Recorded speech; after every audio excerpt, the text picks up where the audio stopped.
Welcome back, horror fans, cinephiles, and giallo enthusiasts. This is Tanner Leeser, your host for all things giallo here on The King in Giallo. Our next stop on our journey through giallo cinema is the fifth giallo film from Umberto Lenzi, Seven Blood-Stained Orchids, released in 1972. Well, let's waste no time and get right into it. Here is Seven Blood-Stained Orchids Overview. Seven Blood-Stained Orchids, also called Sette orchidee macchiate di rosso, is an Italian and West German co-production released on February 24th, 1972. The film was directed by Umberto Lenzi, who also co-wrote the film along with Roberto Gianviti. Music is composed by Ritz Ortolani. The movie is an adaptation, albeit an unauthorized one, of Cornell Woolrich's Rendezvous in Black, with its central premise of vengeance-driven murders being lifted directly from the novel. The cast is comprised of Antonio Sabàto as Mario, Uschi Glas as Giulia, Pier Paolo Capponi as Inspector Vismara, Marissa Mel as both Anna and Maria Sartori, Rossella Falk as Elena Marchi, Marina Malfatti as Kathy Adams, Renato Romano as the priest, and Claudio Gora as Raffaella Ferri. The plot of the film begins with a mysterious black-gloved killer who targets a series of young women, leaving behind a half-moon pendant as a calling card. When Giulia, the latest victim, survives an attack, her husband Mario, alongside the police, fakes her death to throw off the murderer. Their investigation leads them to a hotel where all the victims, including Giulia, were either guests or employees years earlier. As the body count rises, the couple must uncover the connection between the victims and the past event that set the killings in motion. Umberto Lenzi, who in the later 1960s and early 70s brought us a plethora of proto-giallo films, including Orgasmo, So Sweet, So Perverse, A Quiet Place to Kill, and Oasis of Fear, by the 1970s had begun to transition more into the vein of poliziesque films. He would prove himself as adept at these films as he had for giallo, effortlessly transposing his aesthetic style to the crime genre. He would make sure to return to giallo through the years, though, delivering us two this year of 1972, and the first one being Seven Blood-Stained Orchids. With Seven Blood-Stained Orchids, Lenzi fully embraces the traditional giallo formula, incorporating a masked killer, elaborate murder sequences, and a suspenseful investigation.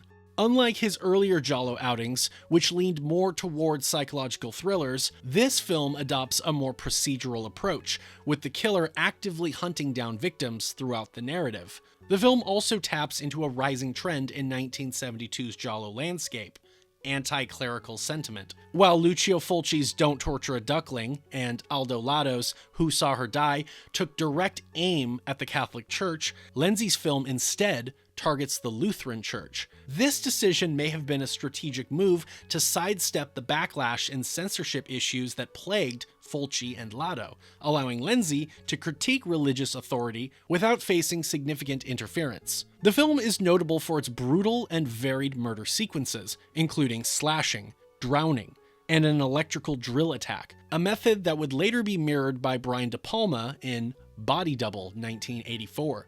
Lenzi himself was always keen to remind audiences that he did it first. However, behind the scenes, Seven Blood-Stained Orchids was reportedly marred by creative disputes between Lenzi and the producers. Lenzi was dissatisfied with changes imposed on the film, particularly regarding the script's resolution, which he felt weakened the killer's reveal and overall narrative cohesion. In later interviews, he described the film as being, quote, superbly shot, but weighed down by a pedantic story. The film features a cast of seasoned giallo actors, though its lead, Antonio Sabàto, struggles to inject much energy into the role of Mario. Sabàto had previously starred in The Man with Icy Eyes, 1971, but his performance here is largely unremarkable. Thankfully, the supporting cast elevates the material.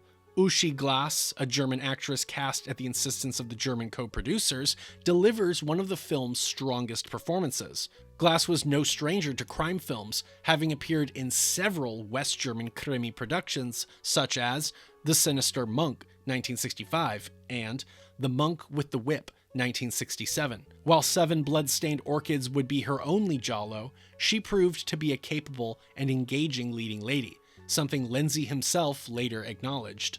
Marissa Mell, best known for Danger, Diabolic, 1968, plays a dual role as the Sartori twins, Anna and Maria. Despite limited screen time, she reportedly shot all her scenes in just 3 days. Her presence adds star power to the film. However, it's worth noting that despite Glas having the lead role, Mel received a higher salary for her brief appearance.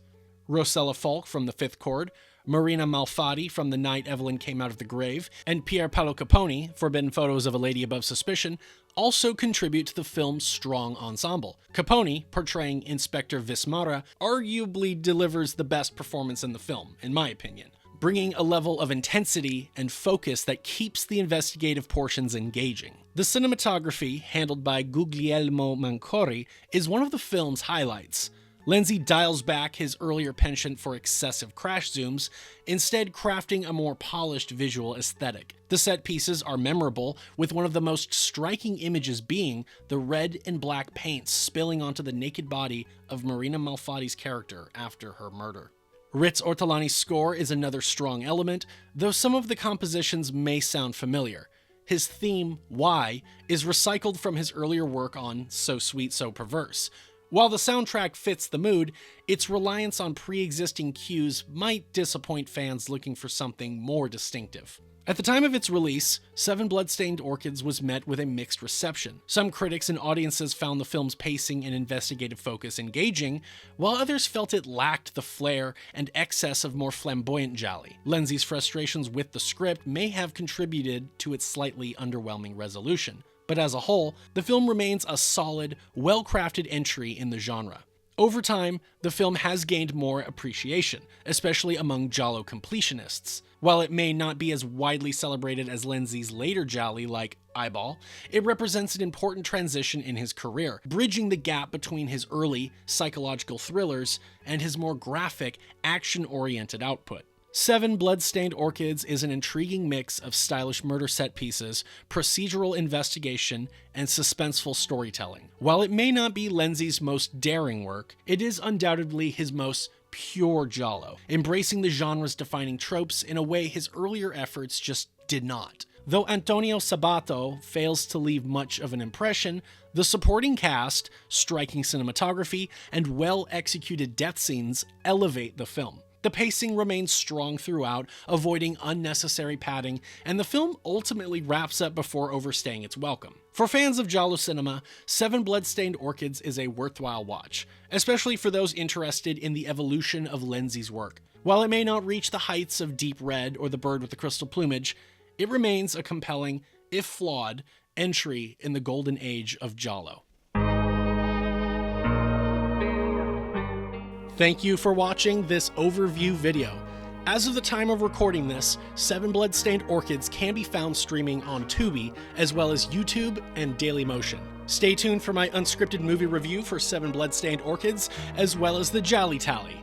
Comment your predictions for the AZ score for the movie, and the final Gialli Tally score.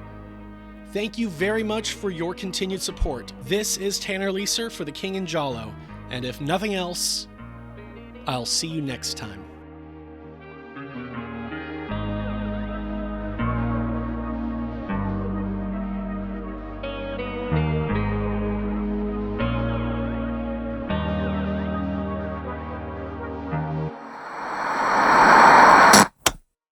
Maybe we could look around and see if you've got the phone number, huh? Let me in a second, will Oh, you? no. I don't let anyone in at this hour. I'm not gonna hurt you. Open up!